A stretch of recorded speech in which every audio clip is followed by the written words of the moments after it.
Yes, lads, what is going on? Welcome to episode 15 of the Under-23 Road to Glory. I hope all your lineups are locked and loaded for this upcoming weekend. There's some massive competitions opening up this coming weekend. We've got the Premier League winter competition. We also have the long form Cap 220, which we will be playing in the series. Now, if you're new to the channel, please do consider subscribing. And if you do enjoy the series, please do give the episodes a like. It does really mean a lot to me. I've also recently started a member section to my YouTube channel. It's £1 a week or £4 a month. I'll build your lineup for you every week. There's also a members only Discord, and I will review your gallery once a month. Now, the running order today is as follows. We didn't have any lineups over the international break, so there's nothing to review. But I have been busy over the last couple of days. I've made a couple of additions, which we will get into very shortly. Because this week, for the first time ever, lads, we're going to be putting out 3 different lineups. Cap 220 long form, Cap 240, and of course, under 23 limited. So without further ado, let's get into the episode. Okay, so what has gone on over the last couple of days? So we've decided not to get rid of our old Jasper Darling, lads. We do have to,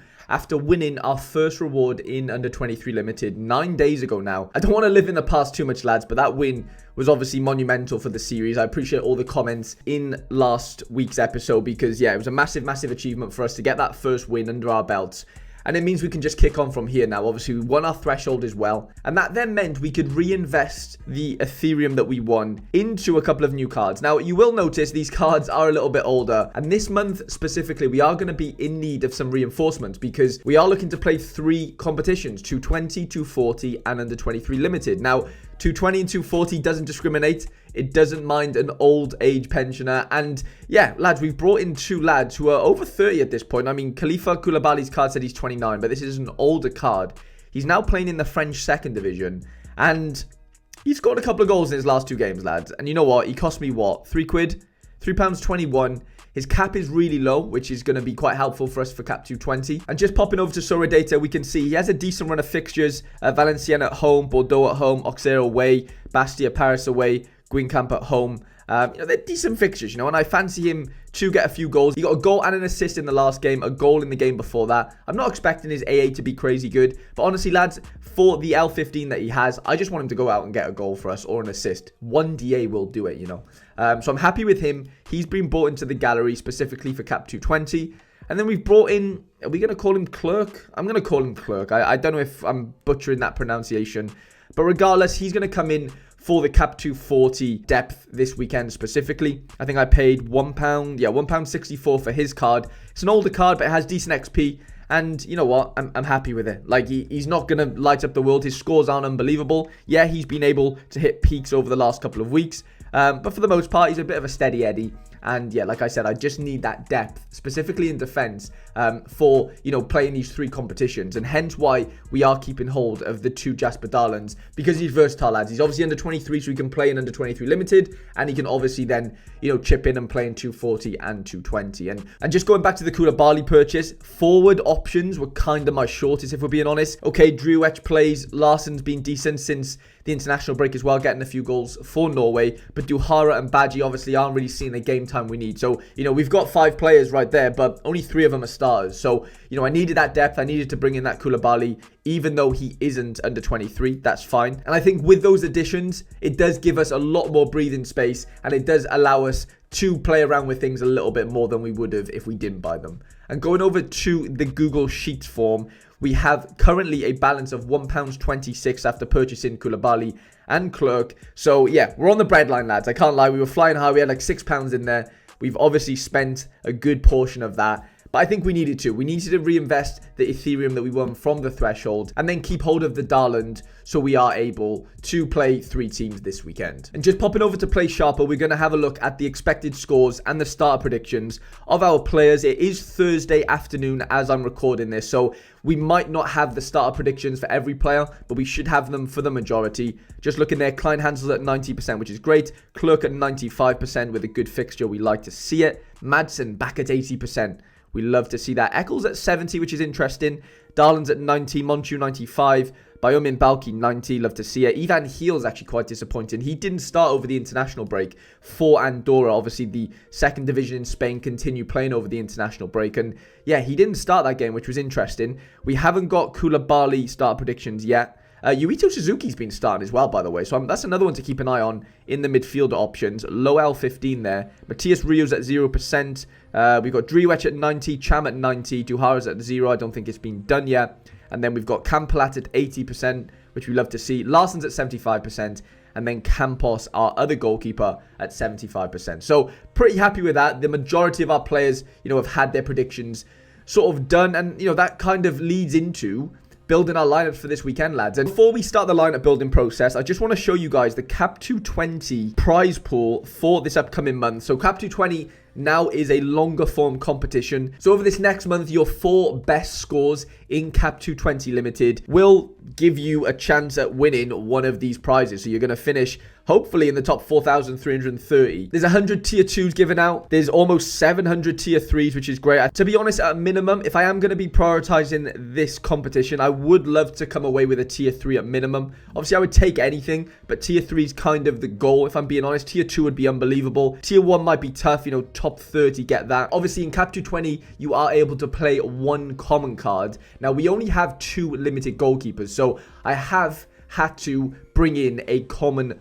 goalkeeper to play in there. We're going to play 4 outfielders and then our common goalkeeper. There is a bit of a cheat code this weekend, lads, and that is Aaron Ramsdale, obviously playing for Arsenal. David Raya is on loan from Brentford, and he cannot play against his parent club.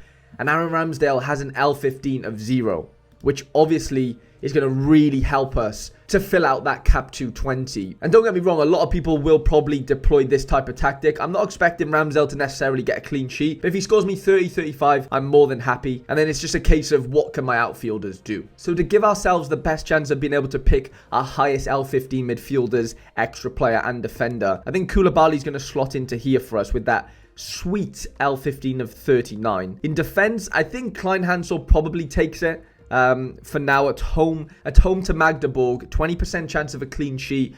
I don't think they will get a clean sheet, but he seems to score well regardless of that, and I think he probably is the play in there. And then going into midfield, I think Madsen potentially, although it's away from home, is looking good. Eccles as well potentially. Monchu's away. Problem is, most of our midfielders are away from home this weekend, apart from Cham. The opposition score for Eccles is quite high for a midfielder against Millwall, which is definitely something to look into. So I'm going to go with Eccles for now at 58 L15. That leaves us with 65 points left over for our extra player. Now, we basically have the pick of anyone here. We can kind of go for anyone. Madsen's at 57, Monchu at 56, Driwech at 54. They're at home to Feyenoord. I don't love that as a fixture. We could use one of our Jasper Darlings here, which I'm definitely not against. Great fixture at home to UPenn. Honestly, I'm tempted to go with something like that. And potentially captain Klein Hansel. He's done well for me so far as my captain in every game that I've sort of given him the armband. So I think a 75 lineup strength score is actually pretty decent. Obviously, Ramsdale is definitely helping that.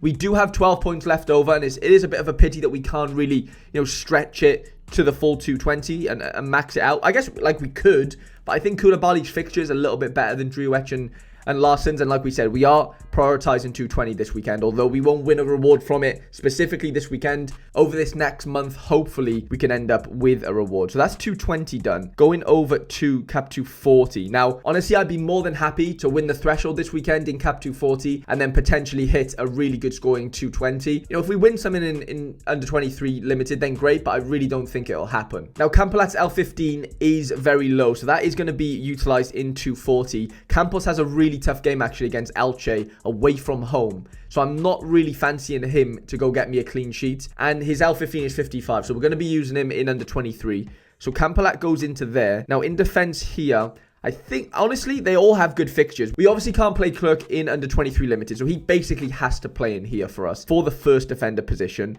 We could obviously use another one for the extra. Now in midfield we've got Madsen, Monchu and Cham.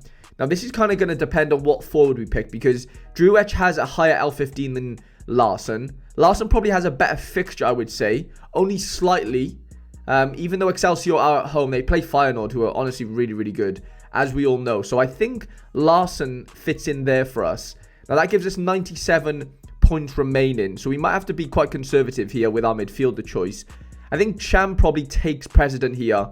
L15's a bit lower, and he has a home fixture. Leaves us with a 50 L15 left. That probably then means Balki comes in, and it leaves us with 1 point, which is fine. We don't have to spend it all.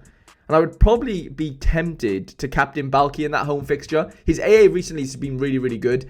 It's a 70 lineup strength score, which is honestly okay. I'm quite happy with that. And then that leaves us then with the under 23 limited lineup of Campos, Darland, Nicholas Madsen, Kuhaib Driouech, and then Monchu as our extra player. I'd probably go in and captain Darland, if I'm being honest. The easiest fixture at home. I know it kind of says here that Campos is sort of 50-50 to play according to the community projections. He's 75% on at Play Sharper. And I think, lads, that is going to be the 3 teams we're going to go with in order. 220 limited as the priority, with the highest lineup strength score. That doesn't necessarily mean it's going to be the best team, but on paper, Sorare data tells us it is. Cap 240 limited looks pretty good. I think it's good enough to get us to the threshold. Campalat's fixture is good enough, I would say, albeit away from home. Clerk's at home, Cham's at home, and so's Balki. Larson, it is pretty tricky for him. If he can get us a goal, then we're flying.